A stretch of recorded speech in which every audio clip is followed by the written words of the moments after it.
got a 1, and a 2, and a 3, and a hey now! Metal Mike coming at you. It is February 26th, and it is early in the morning. That's right, I'm doing a video as fast as possible. Going to keep it under 10 minutes, that's the goal. Lots of this, lots of wrestling. Okay, and what do we got for temperature out there? It feels like 12. I think it's 27 with a wind chill of 12. Been digging the last 2 days non-stop. I mean, literally the snow is so deep here in Minnesota. Not as deep as probably other places, but about this high, maybe waist high. So we've got all these trenches everywhere. The driveway's dug out. It's a giant trench. I'm chilling here with my new dog, Dan, and I'll introduce you to him in a minute. He is a great boy. He's 3 years old. We adopted him from the Humane Society. He's from Mississippi, and he is an old soul and a young man at that. Okay. So, the video is to address what to do if you come across, you're out driving and junking, Sanford and Son style, and you see that someone is throwing something out, or you respond to a Craigslist ad and someone has a house full of stuff you notice as you're buying the one piece. And you make the contact, you buy the piece, you score something, you can see from what your visual, and you get the vibe, you can feel it. I mean, it literally is like this. That's why I keep this guy with this weather vane. I've always had that mentality when I used to drive the alleys out picking and junking, just whatever you're doing, garage sailing, whatever it is. And that's just out literally searching for the gold. So you find a place, you come across it, you buy a couple of things, but now you're freaking because you know there's way more cool shit inside. And this is to address a guy on one of my Facebook. Go to Facebook, find me, Mike Lund, and follow me there. He communicated to me that he had come across a man that's the situation. He has an estate. So now he's freaking because the man is suddenly becoming standoffish because he sees your excitement and he sees and thinks suddenly that he has gold. And a lot of people, this is the reality of life, will rather throw it out. I've had guys break stuff purposely and throw it in the dumpster. To not give it to you because they feel like they would rather break it and throw it out than to think that they gave you something and then you made money on it, or that you would find this $1 million piece. And let's be realistic, those pieces are few and rare. It's a lot of hard work getting out there and saving stuff. If you get a couple of good pieces, that's awesome. But rather than going to the dump, but that's the mentality of people, so they're going to try to shut you down, they're going to say F it, they'll donate it, they'll let some other guy come in.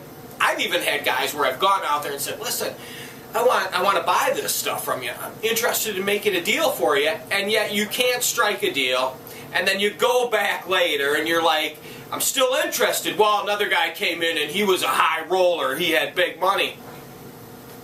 I'll pay you fairly, more than, and here's the reality, I'll even pay you better than those guys. So whatever the case, how to handle this, what do? You come across this, now you're freaking. You know that he's either going to donate it, throw it out, whatever. You have to stalk that fucking house. And the best thing to do is go early morning. When I say stalk it, not in a ridiculous, illegal sense, a normal, you just drive by, and if he's got garbage on the curb ready to go, you go up to it, and the best thing to go is early, because he's probably going to clean, and then you go hit it early. I used to drive by houses 2-3 times a day just to get the vibe. And then so you pull up, and literally he's going to throw this shit out, is what he's going to do. So there's going to be garbage mixed in, but you're going to find treasures. You have to take it all. I would literally throw it into my car, a van, whatever, all of it. I'd take every fucking bag out of the fucking garbage, everything. I'd go back to the house, and it was like a Easter egg hunt. You split these bags open, and you go through them piece by effing piece, and you're going to score great shit. If you go back to my real early videos, 2009, there's some footage, I'm sure, of me. I remember it at the trailer park that I lived at the time, in my trailer house. That's white trash. That's white. Yep, I'm all fun. White trash. But you'll go back to those videos and you'll see a situation like that where I've got the garbage bag split open and I'm spreading it all out on my little carport in my trailer home at the time. So, go back, and if there's stuff, take it all. Don't sit there and try to dig through it. Just take it fucking all. You know, you can throw it out, and you might go there 2-3 times and do that, and there's nothing. You'll get styrofoam, pieces of carpet remnants, an old wax toilet ring, but suddenly there'll be an old toy car in there. I'm telling you, it's crazy. keep it all. Keep anything cool and vintage and break it down into sections because you can sell the other shit in lots at the flea market, blah, blah, blah. Anything old is cool. Anything, an old motor, just go there and you will score. So that's how you have to combat it. And then wait that 2 weeks, then go back and try to approach him again. If not, just be...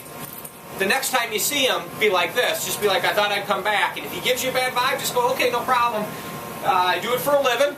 Here's my calling card. Make sure if you don't have a calling card, get one made immediately. Hand it to him and say, there you go. If you're interested, I'll pay you money and get the crap. I'll take the good with the bad and get it all out of here. That's what I used to tell people. If I could confront with them, I'd say, listen, I'm going to make room for you. I'll get it done. What I can do is I'll take the good with the bad. You just bag it up, give me a call, I'll come and get it. If you want me to come in right now, I'm speaking as if I'm there. And this is how I speak to them. Very strong and very serious. Show them that you mean business. And that way, if he's going to blow you off in the end, then you get to lay it out to him that you're straight up. And if he can't accept that, well then, we know what to do. So, you say to him, so here's what we can do. There's two options for you. You either let me go in there right now and let me look around. I don't have to touch anything. I don't have to dig in anything. I got eyes like an eagle. If I see something cool, I'll tell you. I'll make you a cash offer. The worst thing that can happen is you can say no, and I'm out of here. Or what we can do is you can bag this shit up, and I can help you, whatever you want to do, and I'll get it all out of here. I'll take the shit to the junk, to the junkyard, to the salvage. I'll fucking get rid of it for you. And, you know, and if I can salvage anything to repair or resell out of this, that's cool. I can make up my gas money, etc. Lay it out in the reality, and if he has a dumpster ever, you say, listen, and what I can do is if you let me go in the dumpster, because typically you'll find it and it's full. Why am I shouting? That's what my girlfriend always says to me. I don't know. I always shout. I've got a big mouth. So if there's a dumpster there, typically this is how I would be triggered. I'd see the dumpster, then I'd approach the people.